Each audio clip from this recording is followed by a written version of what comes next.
ClassX Radio, the new breed of rock. I hate to interrupt a song like Flesh and Blood, but there's a pretty good reason for doing that. We heard Are You On My Side from the Hang On For Your Life album, kicking off the 8 o'clock hour. And we've got the composer, guitarist, and pretty much the brain trust of Shooting Star on the line with us now. Van McLain, thank you for taking some time and coming on board to talk to us on ClassX Radio. Oh, my pleasure, Doug. And Van, I was going to say the reason why we tracked Van down is he is in the process, and a lot of his close friends are in the process of coming up with a bit of a benefit. It's called the Shooting Star Relief Fund, and if you haven't had a chance to check it out, you can go to shootingstarrelieffund.com and see what this is all about. And I guess, Van, our first question for you is how are you feeling these days? Well, I'm doing a lot better. It's been 2 years. I contacted a mosquito bit me, and I got the West Nile virus. And it went to my brain, and I was paralyzed. And it was a horrible year in the hospital. And I'm back on the road to recovery. I'm doing much better. I'm moving my legs. I'm walking a little bit. So I'm much better, and I have a good prognosis that I can, get back and going. But it's been a wild ride. Once again, we're joined by Van McLain, lead guitarist, original member, and the person that is basically you've been Shooting Star for the year. Has there ever been a Shooting Star show without Van McLain? No, there has not. Right. So I'm always there. So I'm the one that I'm hard to kill. That's what I keep telling everybody. And you are definitely a survivor. It's a compelling story, and let me kind of speak for the uninformed and uneducated here. The West Nile virus, it's got to be a rare situation, isn't it? I mean, just one mosquito bite? Yeah, it's very rare, and they don't know a lot about it, to be honest with you. Some people have it, and they just have flu-like symptoms, and that's what I started with. And I walked into the emergency room with a rash, and I woke up a month later. I couldn't move my arms or legs, or it was really bad. And it's a very rare thing, but I think it's becoming more and more.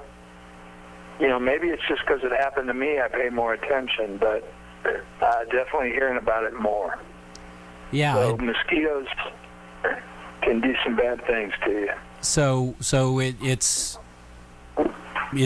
a rash, basically, to start with, and then you developed, worse symptoms as it went along to the point where... that's what's weird about it is some people have minor symptoms, and a lot of people what happened to me, where you're completely incapacitated. Right. It depends, I guess, on how it attacks you, Right. It's different in everybody.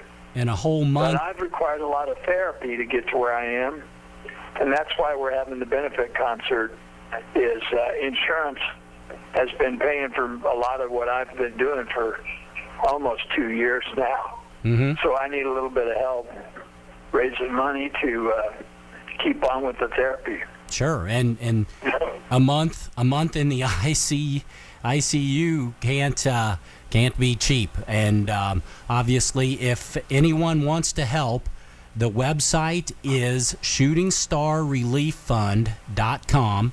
And Van, I'm going to have you explain a little bit more about what's going on Sunday, the 24th in Kansas City. It's basically a benefit concert, I guess you could say, with a lot of your friends in the music business.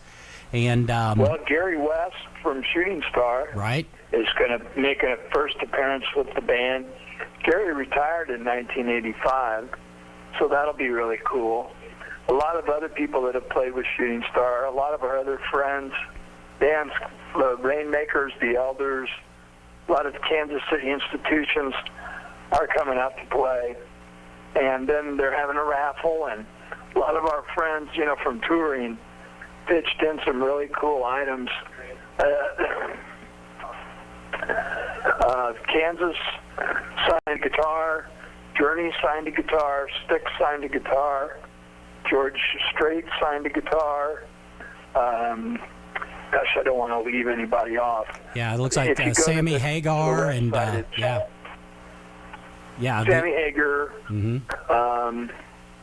A lot of my people that we toured with over the years and I've got to know. Tom Petty donated the drumhead and signed by everybody from this tour they've just now finishing up. There's some really cool stuff that people have donated, and it's very humbling and it's blown me away. The friends that I've made out there on the road that, you don't always stay in touch with, and how they step to the plate.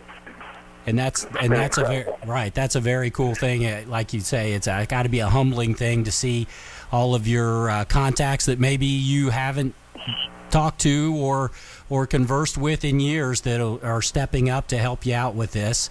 And I'm guessing that all of this is kind of in a silent auction format. It is. We did run some of the things were on the website. It explains. We had a bunch of it on eBay. Most of it is already sold. Okay. But there's still a lot of really, really cool stuff that'll be at the silent auction. And there's a way you can bid on that stuff still that'll happen next week.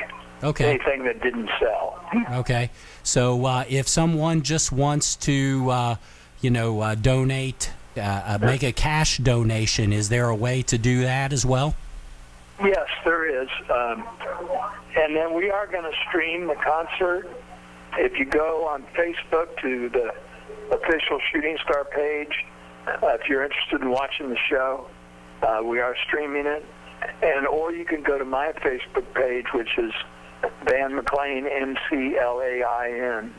We'll be streaming it too. And there's going to be a donate button there. Okay. You don't have to pay for it, but if you feel like it's something worth kicking a few bucks in for, we'd love that.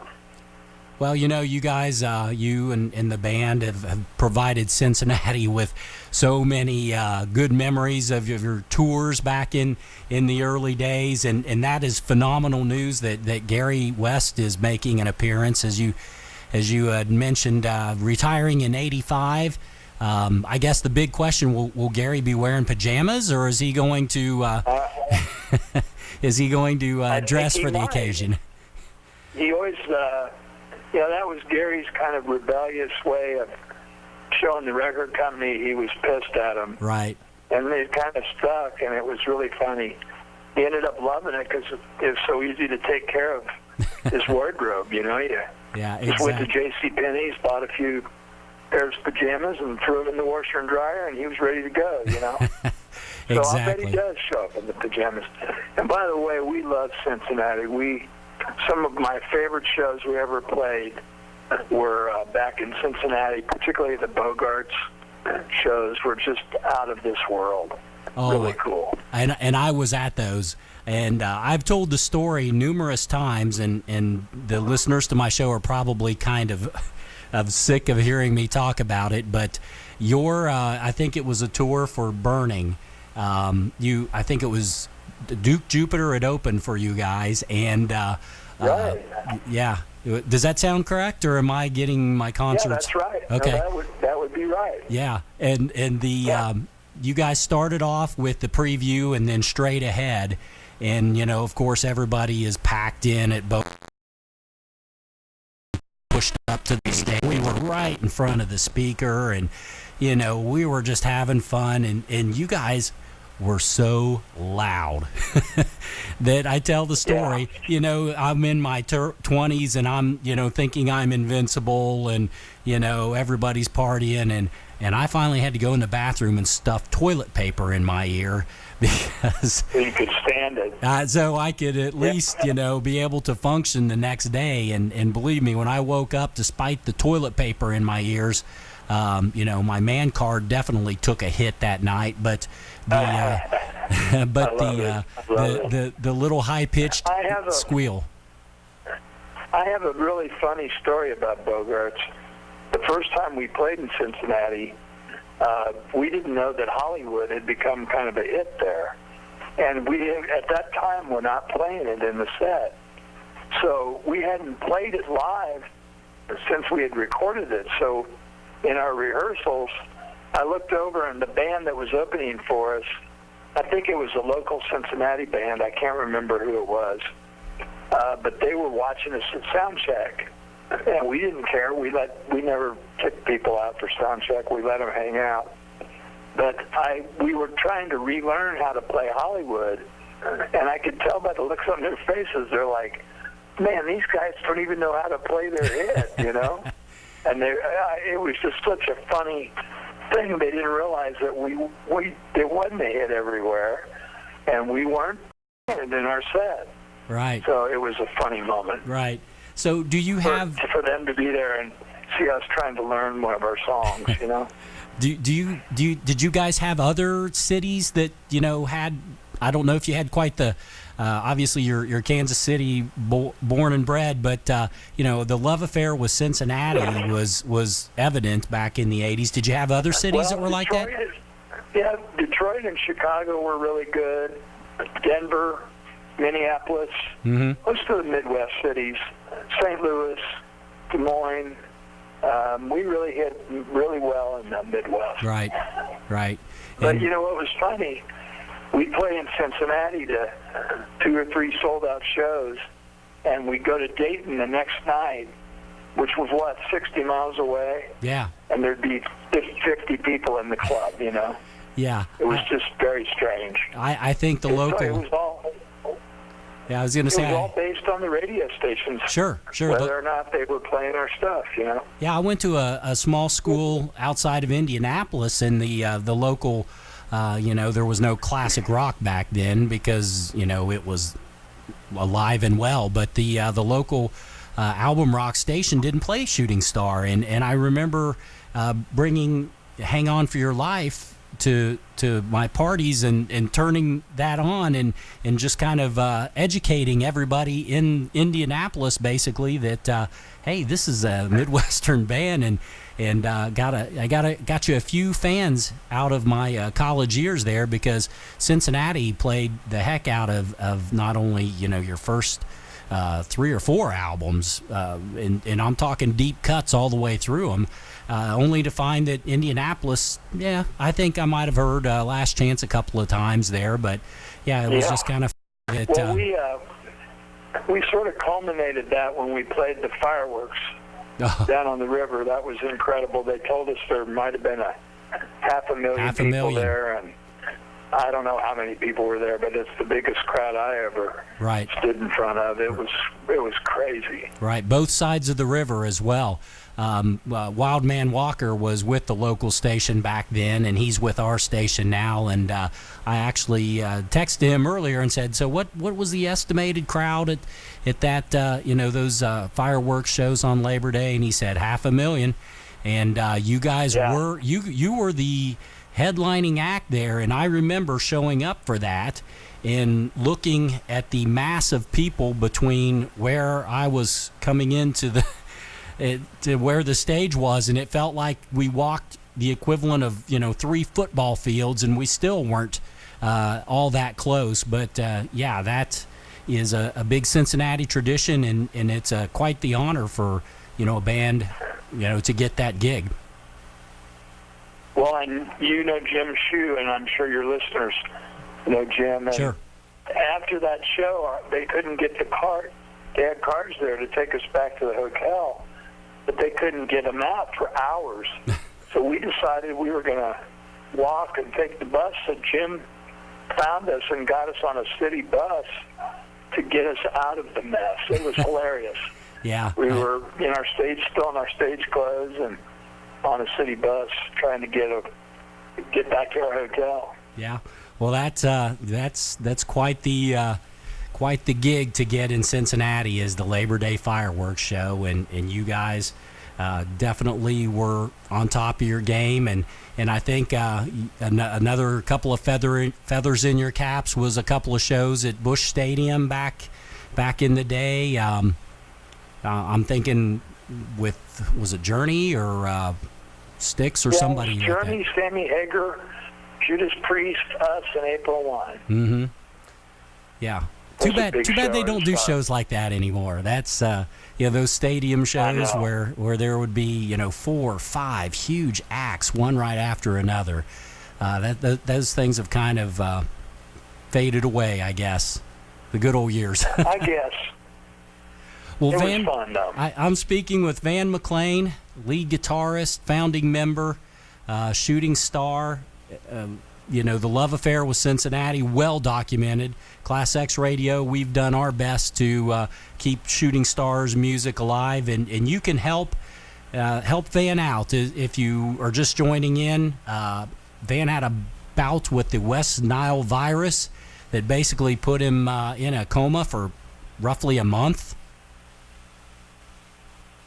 Yeah, a month. Yeah, a month. Year in the hospital. Yeah, and he's still just. Are you getting around walking as far as the recuperation process? I just started. Okay. I'm walking with a walker. I can go, across the room, and I'm working hard to get rid of the walker and do it on my own. And wow, that's what I need therapy for. So. Sure. So we can help him out. You can help him out by going to shootingstarrelieffund.com, and there will be a way to make a monetary donation. There'll be information on things that we'll be able to raffle off, and the tribute show is in Kansas City, but according to Van, we just found this out tonight, they'll be streaming it live, so we'll need to pay attention Sunday, September 24th. And just for if anybody in Kansas City's checking in, Van, because believe me, when we posted this announcement to our ClassX Facebook page, it exploded. I think we ended up with 36 shares and hundreds of views or thousands of views for that matter. So you've got quite the fan base, not only obviously in Kansas City but here in Cincinnati as well. So.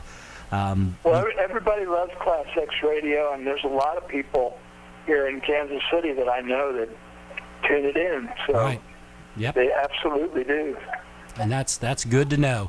So the benefit show is Sunday, September 24th, from 1 to 6, and it features. I'm going to go ahead and read these guys off because they need some airtime for donating their time. The Barnyard Playboy, Blues Benders, Blue Plate Special, Perpetual Change, Southside Souls, The Crayons, Bob Walkenhorst with Norm. I believe that's Norm Daler from played bass for you guys for a while.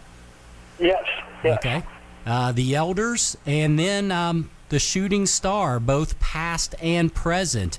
And then we've got an all-star jam at the end, which sounds like it'd be definitely worth the cost of a ticket to see that. So, Van, I appreciate the time that you've spent with us here tonight, and I hope that you continue to get better and heal up fast. And what is, I guess this is kind of a tough question, but what's the process for possibly continuing your music career? I'm hoping to. Right. It's possible. Anything's possible, so exactly. I'm going to keep working hard, and I know Kerry Livgren's a good friend of mine from Kansas. He had a stroke, and they told him he'd never play again, and he sure can. So Sure. he worked his way through it. So yep. I'll get through it. Yep, got to have faith in the process, and I got to come back to Cincinnati and get a little more Skyline chili. Yeah. Well, believe me, you come back to Cincinnati, and I'll personally take you to Skyline and buy you some cheese conies and a three-way or whatever you need. Sounds awesome. So once again, Sounds awesome. the Shooting Star Relief Fund.com is where you can go to find out information about how you can help and how you can hear. There's a nice write-up on the compelling story that Van has to tell. So, Van, thank you once again.